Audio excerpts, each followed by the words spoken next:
Hello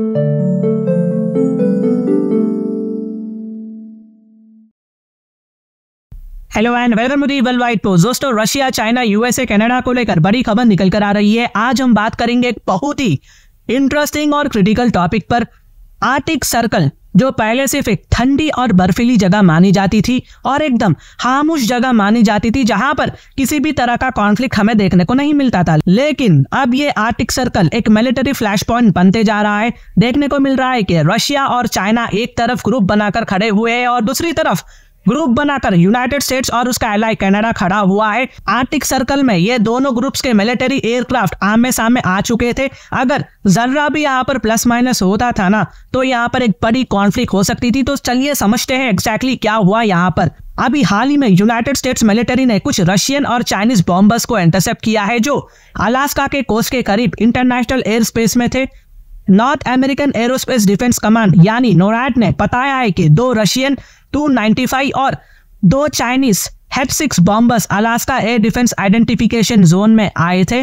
Chinese Russian aircraft को रोकने के लिए यहाँ पर यूएस और कैनेडियन एयरफोर्स एक्टिव हो जाती है। इन्हें रोकने के लिए यूएस F-16 और F-35 फाइटर जेट और कैनेडियन CF-18 इंटरसेप्ट करते हैं, लेकिन ये एयरक्राफ्ट यूएस एयर स्पेस में एंटर नहीं होते हैं। याद रखिए, आपकी नॉलेज के लिए बोल देता हूँ, Alaska United states of America का ही टेरिटरी है। जब यूएसए ने रशिया से ये परचेस किया था, जी हाँ, यूएसए ने रशिया से ये टेरिटरी परचेस कर लिया था, क्योंकि उस वक्त रशिया को लगता था कि ये उनके लिए बेकार टेरिटरी है। ये पहली दफा था कि जब रशिया और चाइनीज एयरक्राफ्ट ने मिलकर अलास्का एडिस में एंट्री किया था। अब देखो, जिसको एडिस का मतलब नहीं मालूम तो देखिए जी, एडिस का मतलब होता है एयर डिफेंस आइडेंटिफिकेशन जोन। ये एक ऐसा एरिया होता है जहां एक कंट्री अपने एयर स्पेस के आसपास ना एडिशनल सिक्योरिटी मेजर लगा देती है।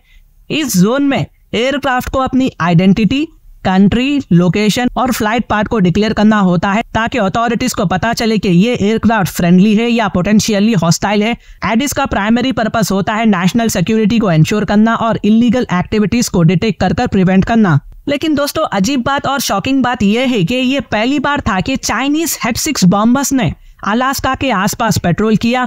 चाइना's डिफेंस मिनिस्ट्री ने रेस्पॉन्ड करते हुए कहा कि ये एयर पेट्रोल इंटरनेशनल लॉ के मुताबिक थी और किसी भी तीसरी पार्टी के खिलाफ नहीं था।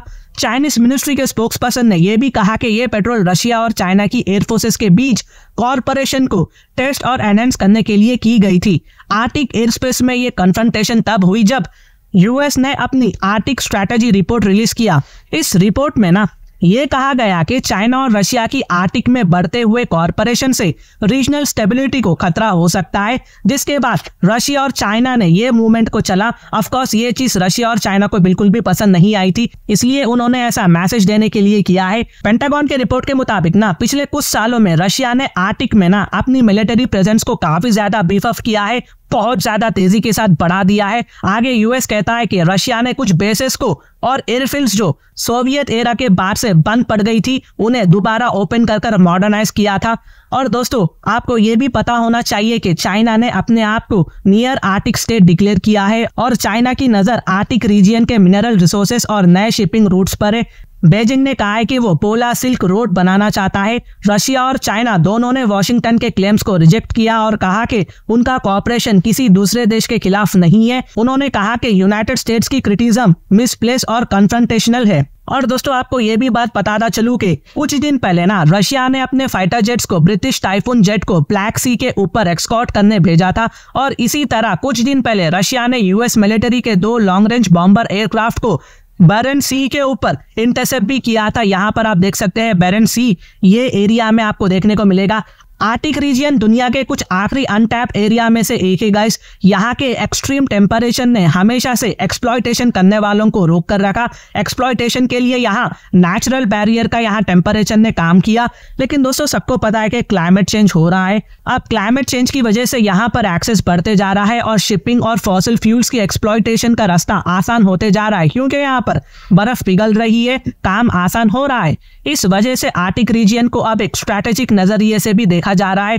अभी यूएस, कनाडा, रशिया और चाइना के मिलिट्री एक्टिविटीज आर्टिक में काफी ज्यादा बढ़ने वाले हैं। ग्लोबल वार्मिंग की वजह से आर्टिक में आइस कवरेज कम हो रही है और ग्लोबल पावर्स भी अपनी टेंशन्स को बढ़ावा दे रहे हैं इस रीजन पर। तो दोस्तों ये था आज का टॉपिक आर्टिक सर्कल और इसके स्ट्रैटेजिक इंपॉर्टेंस के बारे में। आपको ये वीडियो कैसा लगा कमेंट में जरूर बताइए। अगर मेरी वीडियो इन्फॉर्मेटिव दिखे तो इंटरनेशनल अफेयर्स के लिए आप मेरे चैनल को सब्सक्राइब कर सकते हैं। Thank you for watching, thank you for hearing and I always say God bless you all.